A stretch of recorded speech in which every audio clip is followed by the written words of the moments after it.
人讲食较老就爱学较老，嘉义大拿的高背社区最近几个月邀请要到60位的师大参加一个11礼拜课程，内面上届资深的就96岁，而且就是因的毕业典礼，安排这款阿公阿嬷穿学士衫来领毕业证书。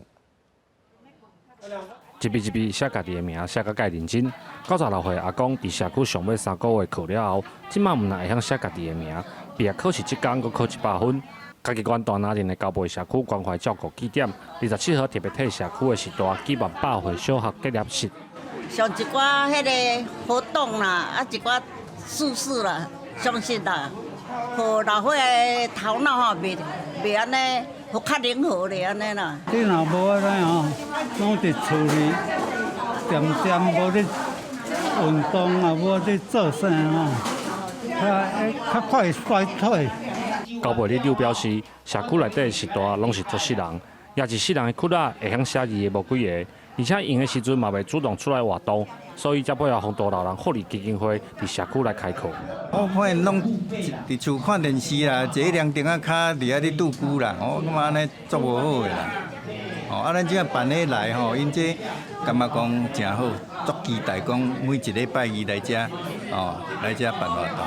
看到本档的考试成果，阿公阿嬷虽然歹势字无写了真水，但是100分的成绩，互大家拢真欢喜。上课老师就讲，这是大有这精神甲快乐来学遮侪物件，实在真无简单。100分。考100分哦，啊你有欢喜无？有啦，我做较慢啊。讲头就知影尾，啊所以好教。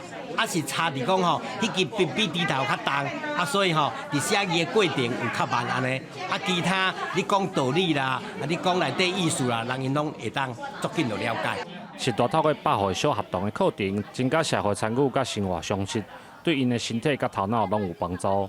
风岛老人福利基金会表示，嘉义县是高龄化较严重的所在，针对有需要的社区，拢会来进行评估，希望透过民间的力量，为在地师大提供更较好的照顾。记者林伟霆，嘉义报道。